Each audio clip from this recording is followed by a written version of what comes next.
안녕하세요. 백두산 금융연구소의 백두산입니다. 4월 14일 금요일 오후 3시 47분입니다. 세계 증시는 어제와 뭐 또 다른 것도 없습니다. 계속해서 비슷한 상황이 이어나가고 있습니다.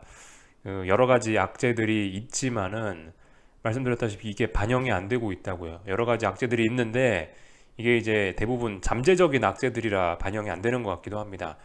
명시적인 악재가 없단 말이죠. 명시적인 악재. 예를 들면 명시적인 악재라는 거는 지난번에 은행 망했던 것처럼 그런 게 명시적인 악재인데 지금 일단 명시적인 악재는 없단 말입니다. 그러니까 그냥 뭐 잠재적인 악재들이 있지만 그런 것들은 지금 당장 발등에 불 떨어지는 건 아니니까 좀 무시되고 있고 그런 잠재적인 악재들이 이제 금리 인하 기대감이라든가 완화 기대감, 지금까지 있었던 긴축 우려들은 많이 해소시켜주는 측면이 있다 보니까 증시는 또 거기에 반응해서 올라가고 있고 그러니까 대응이 참 힘든 그런 구간입니다. 계속해서 그래서 이런 애매한 상황들이 좀 이어지고 있고요. 그러다 보니까 매일매일 말씀드리지만 지금 해야 될 거는 똑같습니다. 주식 들고 계신 분들 혹은 상방 보시는 분들은 단기적으로 보시는 분들은 지금 이제 슬슬 비중 축소나 이런 걸 좀 고려할 때고, 하방 투자자분들은 이제 내 계좌에 수익이 찍혀 있는 분들 제외하고는 위험 관리를 좀 생각을 할 때고요. 현금 들고 계신 분들은 계속해서 이제 관망을 할 수밖에 없는 좀 그런 상황에 와 있습니다. 계속해서 올라가고 있긴 한데, 계속해서 잘 올라가고 있긴 한데, 막 일부 막 추세 전환이 되기도 하는데, 문제는 이제 단기 급등에 대한 피로감이 너무 있고, 그 와중에 이제 말씀드렸던 잠재적인 악재들이 좀 영향을 미치고 있기 때문에, 이 상황에서 이제 자칫 잘못하면 이제 속된 말로 손모가지가 날아가는 거죠. 그렇기 때문에 지금은 계속해서 관망을 할 수밖에 없는 그런 시기에 와 있다라고 보시면 될 것 같습니다. 물론 그 위험 관리를 하긴 하는데 이제 약간 뉘앙스는 지난번에 말씀드렸다시피 제가 언젠가부터 이제 뉘앙스를 살짝 달리한다라고 표현을 드렸는데요. 뉘앙스는 좀 달리할 수 있습니다.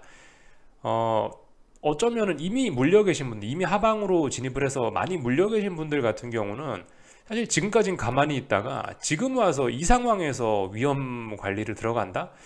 그거는 또 어쩌면 조금 좀 아닐 수도 있어요. 이미 일단 시장이 좀 어느 정도 좀 급등을 해놓은 상황이기 때문에 지금 와서 안 하던 위험 관리를 갑자기 한다? 사실 이것도 또 조금 좀 웃길 수 있습니다. 사실 지금은 굉장히 많이 달려온 상황이라고 생각하거든요. 물론 위험 관리는 중요한데 제가 오래전부터 위험 관리 말씀을 좀 드리고 있긴 한데, 확실히 그러니까 이거는 이제 코스닥 지수 보면서 말씀드리는데 이게 이제 예시가 좋으니까 코스닥 지수 기준으로 해서 이런 때 위험 관리 해야 된다라고 이야기하는 거하고 이런 때 와서 위험 관리하는 건 분명히 다르지 않겠냐.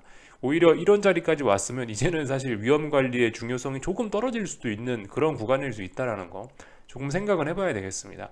이미 그러니까 다들 어느 정도 좀 달렸기 때문에 어쩌면은 이제는 위험 관리보다는 어떤 기회를 더 생각하는 역발상을 해보는 게 더 좋지 않겠냐라는 생각도 좀 해보긴 합니다. 그래서 아무튼 위험 관리가 우선입니다. 우선이지만은 그럼에도 불구하고 위험 관리의 중요성은 오히려 또 조금 좀 떨어지는 자리가 아니냐. 이제는 좀 자신감을 가지고 역발상을 오히려 해봐야 되는 그런 자리에 와 있지 않냐라고 그렇게 일단 생각이 듭니다. 이 정도 말씀을 좀 드려봤고요.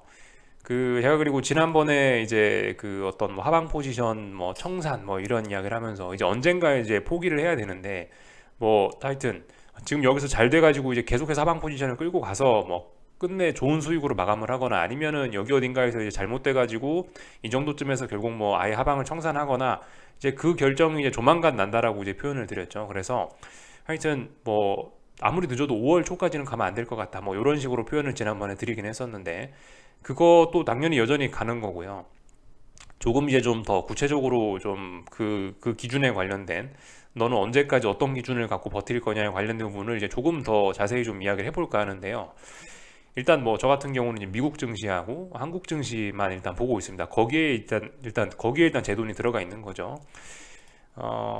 여러 가지 이유가 있겠지만 어쨌든 미국과 한국은 사실 그 세계 증시 금융시장에서 상당히 좀 중요한 포지션들을 갖고 있는 그런 의미 있는 증시라고 생각해서 얘네를 하기도 하고요. 한국 사람이라 한국 증시 하는 것도 있고 그런 여러 가지 측면이 있긴 한데요. 하여튼 지금 이제 중요한 거는 지금 미국 증시의 모양과 한국 증시의 모양이 다소 차이가 납니다. 그렇기 때문에 여기에 대해서 이제 어떻게 대응을 해야 될까 관련된 부분을 이제 좀 이야기를 드리는데, 그러니까 예를 들어서 나스닥이 오르고 있는데 그러면은 나스닥 올랐다고 코스피도 무조건 포기할 거예요. 그러니까 이런 부분에 관련된 이야기입니다. 일단 나스닥 모양부터 좀 보여드리자면은, 나스닥은 이런 모습입니다. 나스닥은 계속해서 말씀드리지만 지금 박스권입니다. 오랫동안 미국 증시가 전반적으로 다 박스권이죠. 그래서 지금 근데 이 박스권이 워낙 좁고, 그리고 아직까지는 뭐 의미 있는 매도세가 등장한 게 아니기 때문에 자칫 잘못하면 이 자리 넘어갈 수도 있습니다. 그죠? 그리고 미국 증시는 지금 한국 증시처럼 의미 있는 오버슈팅의 모습 뭐 이런 것도 보여주지 않아요. 지금 사실 상승 에너지를 굉장히 잘 소화하면서 상승 에너지를 아껴가면서 잘 올라오는 그런 그림입니다. 사실 이 상황에서 지금 또 올라간다고 하면 나스닥은 어디까지 올라갈지 모르는 거예요. 이거는요. 더군다나 상승 추세이기 때문에 어디까지 올라갈지 몰라요. 그래서 일단 나스닥은 이런 박스권에 있는 이 위쪽에 있는 저항 이런 자리를 돌파한 척 하면은, 저는 일단 나스닥 하방은 일단은 뭐 포기를 하려 합니다. 뭐 물론 언젠가 다시 뭐 이런 자리가 붕괴되면은 뭐 다시 돌아올지 모르겠지만, 일단 뭐 저의 기준은 그렇다라는 거죠. 지난번에 중요한 저항을 돌파한 척 하면서 나스닥 하방 포지션을 한번 포기했다가 포기를 했는데 다시 여기서 못 가는 거예요. 위로 못 올라가는 거예요. 그러니까 다시 진입을 했었는데 하방을. 근데 이제 만약에 이제 지금 이 상황에서 바로 꺾이지만 않고 위로 올라간다라고 하면, 그 나스닥 여기서 이제 박스권 돌파한 착하고 계속 이 위쪽으로 올라간다라고 하면은, 여기선 나스닥 일단 정산할 거다, 현금 갖고 기다릴 거다라는 이야기 이렇게 드려봤고요. 코스피 이제 하방 갖고 있는데, 코스피 하방 같은 경우 한국 증시 하방은 이거 일단 제 생각에는 뭐 나스닥이 오늘 밤에 뭐 올라서 박스권을 돌파한 척 하더라도 얘는 일단 조금 더 확인해 볼 필요가 있다라고 생각합니다.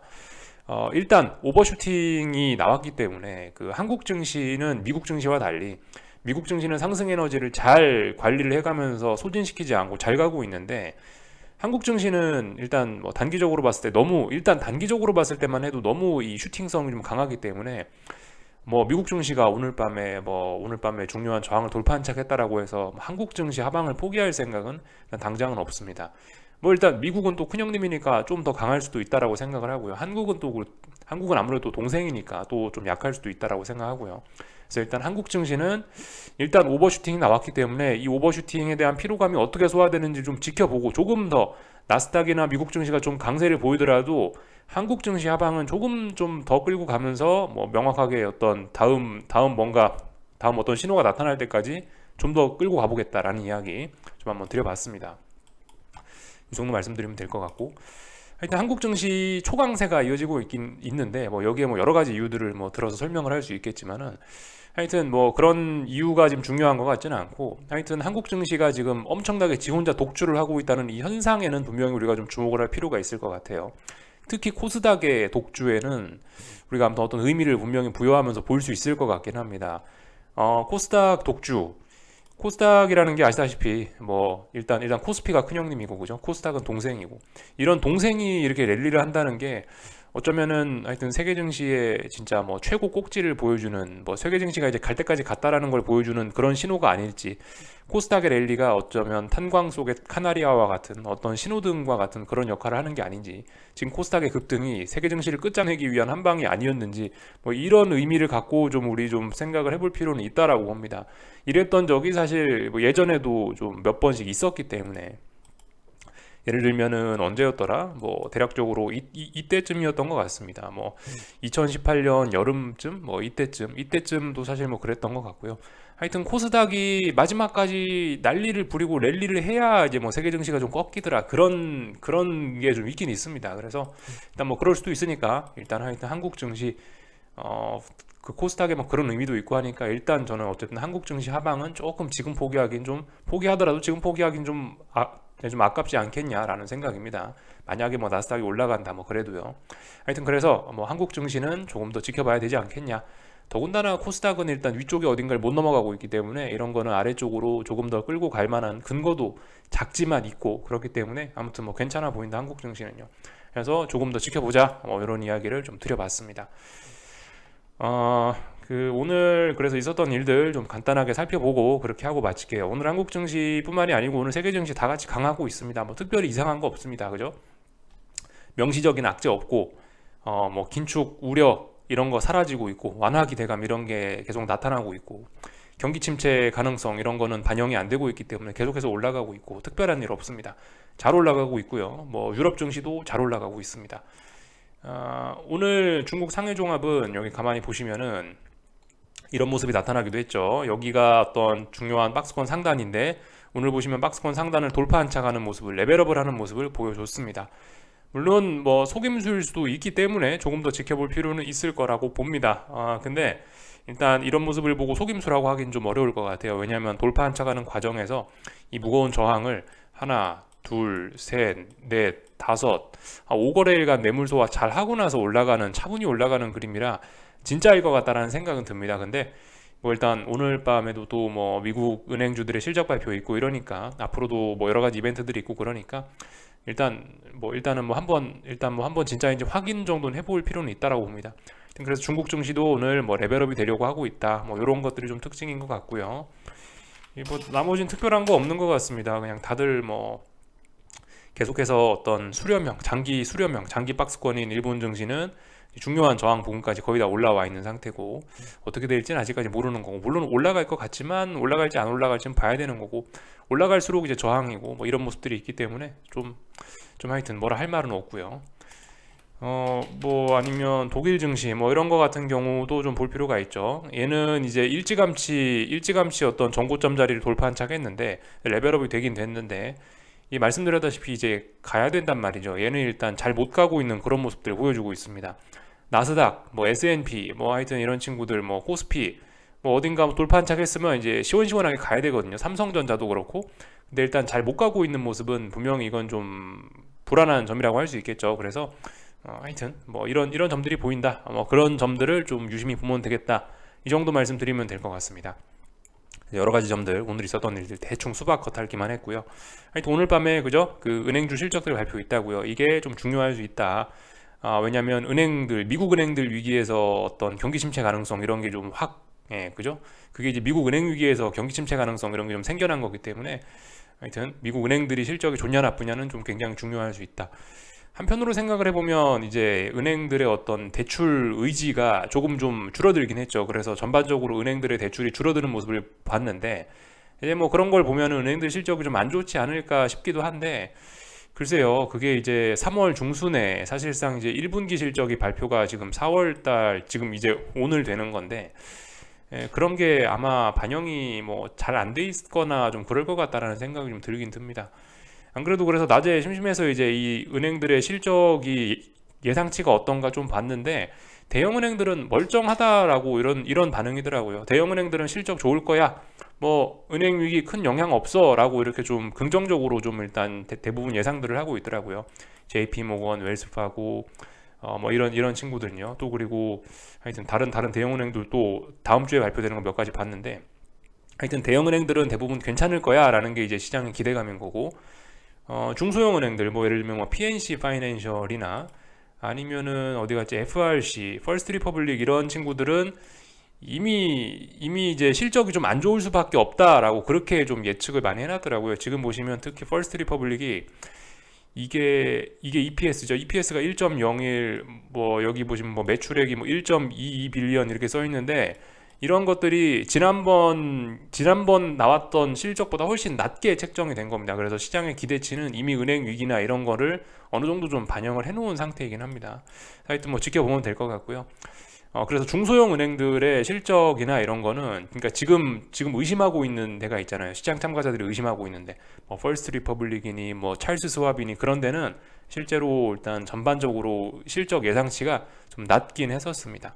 예상치 낮은 데에서 한 번 더 이제 박살이 나가지고 그 예상치마저 붕괴가 되면 이제 또 충격이 올 수 있겠죠. 반면에 예상치가 이미 낮기 때문에 뭐 조금만 잘해도 어쩌면 서프라이즈라고 하면서 좋게 반응할 수도 있는 거고, 하여튼 뭐 저녁에 보자고요. 뭐 이런 거는 뭐 특별히 뭐 할 이야기 없고, 하여튼 그냥 일단 뭐 지켜보면 됩니다. 당연히 실적들 안 좋으면 안 좋을 거고, 그죠? 실적이 좋으면 시장이 좋을 겁니다. 이렇게 생각하시면 되겠죠. 발표 시간은 미국 증시 개장 전에, 몇 시에 발표인지는 저도 잘 모르겠습니다. 하여튼 개장 전에 발표한다고 하니까 이런 것들을 보시면 될 것 같습니다. 이런 것들 기초로 해서 미국 증시가 한 일주일, 2주일 만들어놨던 박스권을 돌파 안착할 건지 말 건지를 이제 오늘 밤에 그거를 지켜보시면 되겠죠. 은행들 이야기하면서 한 가지 더 말씀드릴 게 있는데, 요즘 뭐 새마을 금고가 뭐 이상하다, 아니면 뭐 일부 뭐 한국에 있는 저축은행들이 이상하다라는 그런 썰들, 아니면 이제 검증된 그런 기사들이 나타나고 있긴 합니다. 근데 한국 증시는 이제 제 생각엔 그런 걸로 흔들리기는 아직까지 너무 튼튼한 것 같습니다. 뭐 그 새마을금고가 어제인가 무슨 뭐 부동산 관련된 뭐 대출을 중단했대나 그런 소식도 나오고, 뭔가 이제 한국에도 좀 어떤 이런 불안감이 슬슬 퍼지고 있긴 한데요. 이 뭐 그 정도 규모의 불안감이나 그 정도의 흔들림으로 지금 한국 증시는 식을 게 아닙니다. 예. 한국 증시가 식으려면은 뭔가 좀 더 큰 엄청난 이슈가 필요할 것 같다는 생각입니다. 그래서 뭐 새마을금고가 어떻게 됐다는데, 뭐 아니면 뭐 지금 요즘 무슨 악재가 있다는데, 그런 거에 너무 그렇게 신경 안 쓰셨으면 좋겠어요. 뭔가 그 새마을금고 따위 그런 이슈로는 너무 약합니다. 뭔가 큰 게 필요해요, 그죠? 예전에 보셨죠? 지금까지 세계 증시를 흔들었던 이벤트들 생각을 해보세요. 새마을금고로 그게 흔들리겠냐고요, 그죠? 뭐 SVB가 망했다 이런 거 정도는 되니까 이제 조금 좀 충격을 받죠, 그죠? 이렇게 생각하시면 좋을 것 같습니다. 그래서 오늘 뭐 있는 일들 전반적으로 쭉 말씀드렸고, 저기 한국 증시 이야기 조금만 하고 마치겠습니다.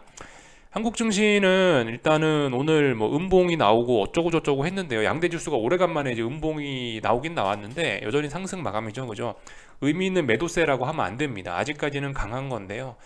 뭐 약간의 의미를 부여하자면은 부여는 할 수 있습니다. 그래도 뭐 특히 뭐 코스피의 어떤 오늘 마감의 의미를 좀 부여하자면은 한동안 급등했던 증시에 드디어 뭐 어떤 음봉이 나오긴 했다. 예, 많이 올라와 있는 상태에서 음봉이 나오긴 했다. 그렇다면 이 음봉을 기준으로 해서 뭐 반등시 매도 전략 정도는 해볼 수 있지 않겠냐. 이거는 이제 굉장히 고위험한 투자죠, 그죠? 이건 하방 보시는 분들 입장에서 굉장히 고위험한 투자. 하라는 게 아니고 뭐 굳이 해보자면은 뭐 해볼 수는 있다. 그리고 만약에 이제 저였다면 한번 해보고 싶다. 뭐 만약 제가 현금을 갖고 있었다면은 아마 뭐 일단 오늘 저 마감된 음봉을 보고 월요일 날에 뭐 미국 증시 보고 그러고 나서 이제 조금씩 좀 들이대지 않을까, 아래쪽으로. 그 정도 생각. 근데 이건 굉장히 위험한 거, 의미 있는 매도세는 아닙니다, 그죠? 다만 이제 어딘가에 뭐가 있구나, 얘가 오르다가 드디어 지쳤구나, 이 정도 신호로 그냥 가볍게 받아들이시면 되겠습니다. 코스닥은 일단은 뭐 단기적으로 쌍고점을 만들어낼 수 있는 가능성이 생겼으니까 이거는 그죠? 이거는 어떤 지금 코스피의 음봉보다 훨씬 더 신뢰도는 높은 그런 신호일 수 있어요. 근데 이게 아직까지 아무튼 5일선까지 지금 눌림 주고 다시 올라가는 그림이기 때문에 얼마든지 일단 더 올라갈 수 있다라고 긴장은 해야 되고요. 다만 이제 지난번에 위에서 하방을 잡으셨던 분들은 일단은 뭐 들고는 가볼 수 있죠, 그죠? 쌍고점 가능성 있으니까요. 뭐 이 정도 생각하시면 되겠습니다. 그냥 뭐 자그마한 실마리 정도가 나타났다, 이 정도지 아직까지는 여기서 힘주고 보시면 안 되고 좀 힘 빼고 편안하게 그냥 지켜보시는 게 좋지 않을까 싶습니다. 한국 증시 뭐 지수와 관련된 이야기는 이 정도로 하면은 되지 않을까 싶습니다. 그죠? 뭐 콜옵션에서도 뭐 조그마한 음봉이 나왔지만 볼린저 밴드 위쪽에 있는 볼린저 밴드 하단을 지지한 볼린저 밴드 상단을 지지하고 지금 굉장히 강한 모습이고요. 물론 너무 강하면 꺾일 수 있습니다, 그죠? 그래서 지금 너무 강한 상태에서 음봉이 나온 거기 때문에 저게 이제 추세 전환의 신호 아니야라고 의심 정도는 할 수 있지만, 그러니까 오늘 의심 정도는 할 수 있지만 그건 어디까지나 심증, 그죠? 심증에 불과하다라는 거 생각하셨으면 좋겠고, 아직까지는 위험 관리, 하방은 위험 관리가 우선이다, 이런 이야기 드리고 있습니다. 뭐 풋옵션에 양봉 나왔지만 이거는 큰 의미를 부여할 수는 없습니다, 아직까지는요, 그죠? 이 정도 보시면 되겠어요.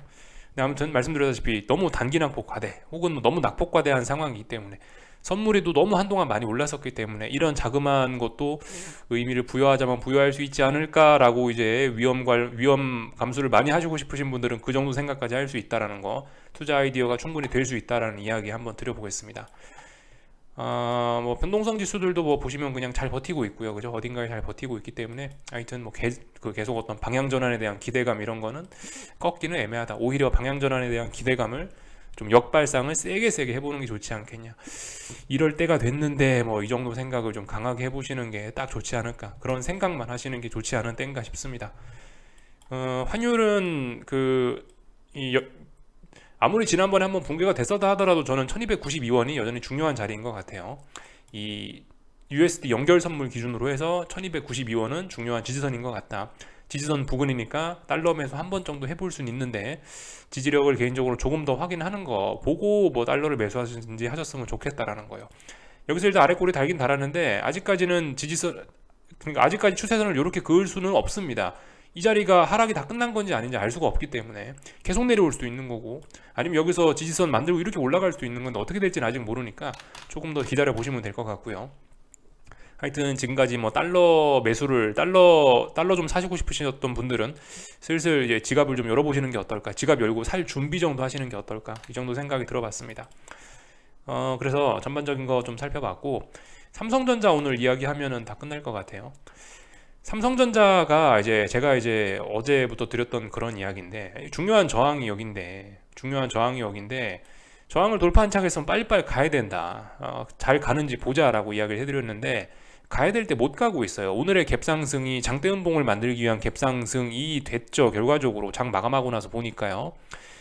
이렇게 됐는데, 이제 오늘의 이런 음봉은 이제 약간의 의미는 좀 부여할 수 있습니다. 왜냐하면 이 지난 3거래일, 4거래일 동안 결과적으로 여기를 못 넘어간 꼴이 됐거든요. 오늘 갔었어야 되는 날인데, 오늘 반드시 위로 올라가, 오늘 67,000원 돌파한 차가 갔었어야 되는 날인데 돌파한 차 못했단 말이죠. 오히려 아래쪽으로 내다 꽂았단 말이죠. 그러니까 이제 위쪽에 저항이 확인된 거고, 물론 아직까지는 이 지난번에 전고점 여기를 돌파한 차가 했던 피로감 때문에 조정한 거에 불과하지만은, 근데 일단 4거래일 동안 못 넘었고, 그렇기 때문에 아래쪽으로 삼성전자를 베팅할 만한 작은 근거는 생긴 셈입니다. 더 확실한 근거는 이제 지난번에 돌파한 차했던 이 자리를 여기를 이제 깨고 아래쪽으로 내려오면 이제 아래쪽으로 베팅을 세게 해볼 수 있겠지만, 아직까지는 아닌데 그래도 굉장히 좀 의미 있는 신호는 아니냐 싶긴 합니다. 장대 음봉이 좀 심상치는 않아 보여서 일단 요 정도까지는 해석을 할 수 있을 것 같아요. 예, 근데 아무튼 여기서 그렇다라고 해서 이제 이거를 너무 이제 무리해서 해석을 하면 안 되는 게, 야 봐라, 삼성전자가 4거래일 동안 뭐 어쩌고저쩌고 하고 못 갔지 않냐, 야 삼성전자의 비중이 코스피에서 20%가 넘어가니까 이거 한번 코스피도 꺾일 때다 라고 하면서 코스피에다가 이거 아래쪽으로 막 지금 저걸 보면서 베팅하고 그러지는 않으셨으면 좋겠다라는 겁니다. 코스피는 아직 강하잖아요, 그죠? 코스피는 아직 강하고요. 지금 뭐 장대 음봉이 나온 건 삼성전자입니다. 그러니까 물론 이제 연관성이 있겠죠. 그죠? 삼성전자와 코스피가 얼마나 둘이 친한 친구입니까? 그죠? 얼마나 친한 형 동생인데, 그러니까 동생이 그렇다고 해서 반드시 형도 그러란 부분은 없습니다. 어쨌든 이 연관성은 높은 건 알지만 일단 독립적인 개체로 봐주시고, 삼성전자는 아래쪽으로 칠 수 있는 작은 근거는 생겼지만 코스피는 조금 좀 아직 강하기 때문에, 코스피, 삼성전자가 약하니까 코스피를 숏을 쳐야겠다, 이런 논리는 조금 좀, 그죠? 우리가 경계해야 될 논리가 아닌가 싶습니다. 논리적으로 틀린 건 아닌데 지금 상황에서 좀 경계는 해야 될 것 같아요. 이 정도 말씀 좀 드리면 될 것 같습니다. 뭐 나머지는 특별한 거 없는 것 같아요. 뭐 그죠? 뭐 에코프로 친구들, 숏 치신 분들, 하방 치신 분들 계속해서 뭐 일단 들고 가면 되고, 어딘가를 넘어가기 전까지는 계속해서 들고 가면 됩니다. 그죠? 그 얘네 입장에서는 일단은 5일선 지금 빨리빨리 회복해야 됩니다. 만약 다시 갈 거라면 빨리빨리 5일선 회복하고 빨리빨리 계속 랠리를 이어나갈 필요가 있습니다. 이게 지금 이 뭐든 그래요. 급자 붙은 거잖아요. 급 아니면 폭 붙은 거잖아요. 지금 시세가 편안하게 가는 게 아니잖아요. 급등, 뭐 폭등 이런 시세잖아요. 급등, 폭등 이런 빠른 시세에는 아무튼 타이밍이 중요합니다. 빨리빨리 못 가면 반드시 꺾이게 되어 있습니다. 그래서 이 보시면 지난번에 이런 구간에서도 보셨다시피 이 5일선 밑으로 2거래일 이상 간 적이 없어요. 지금 같은 경우는 일단 2거래일째 일단 5일선 아래에서 이렇게 놀고 있습니다. 이런 것들, 물론 이런 게 강력한 매도 신호는 아닙니다. 강력한 이런 것들이 아래를 봐야 되는 하방 진입의 신호, 그런 건 아닌데, 근데 이제 이렇게 강한 친구기 때문에 5일선 밑으로 이렇게 오래 내려와 있으면 일단 좀 그래도 좀 의미를 약간 좀 부여는 할 수 있을 것 같아요. 아무튼 말씀드리지만 이 장대 양봉, 그리고 이 장대 양봉을 최소한 시가를 붕괴시켜야 그래도 좀 의미 있는 매도세라고 볼 수 있겠습니다. 하여튼 근데 오늘 5일선을 지금 둘 다 지금 2거래일째 못 넘어가고 있다. 저거는 어떤 신호일 수 있지 않겠느냐, 뭐 이 정도 생각만 해보겠습니다. 이 정도 말씀드리면 될 것 같고, 미국 증시 박스권, 그죠? 뭐 특별히 할 말 없고요. 넘어가면 나스닥은 하방을 일단 포기할 수도 있다. 일단 이런 이야기 드려봤고요. 나머지는 뭐 특별한 거 없는 것 같습니다. 오늘 저기 달러 인덱스 잘 보셔야 되겠죠? 달러 인덱스가 전저점을 테스트하고 있습니다. 제가 아침에 말씀드렸던 그 투자 아이디어, 그게 이제 되는지 안 되는지 좀 이제 그런 위주로 좀 보시면 될 것 같아요. 위기 전에 어떤 금리 인하 기대감으로 달러가 쭉 빠지면서 원자재가 쭉 올라가면서 인플레 대박이 나가지고 세계 증시가 경기 침체로 빠졌던 그런 사례를 한번, 지금 이대로 갈지 아니면 어떻게 될지는 모르는데, 하여튼 이런 부분 좀 잘 보자고요. 그래서 달러가 계속해서 빠지면은 원자재들은 계속해서 올라갈 가능성 높고 인플레 우려를 다시 한번 자극시킬 수 있습니다. 그죠? 그런 점들 보시면 될 것 같아요. 뭐 나머지는 특별한 거 없는 것 같고요. 은행들 실적과 그 실적에 대한 어떤 금융시장의 반응 이런 것들을 좀 잘 살펴보시면 될 것 같습니다. 여기까지 하겠습니다. 궁금한 거 리플 남겨주시고 한 주간 수고들 많으셨습니다. 또 다음 주에 뵙도록 하겠습니다.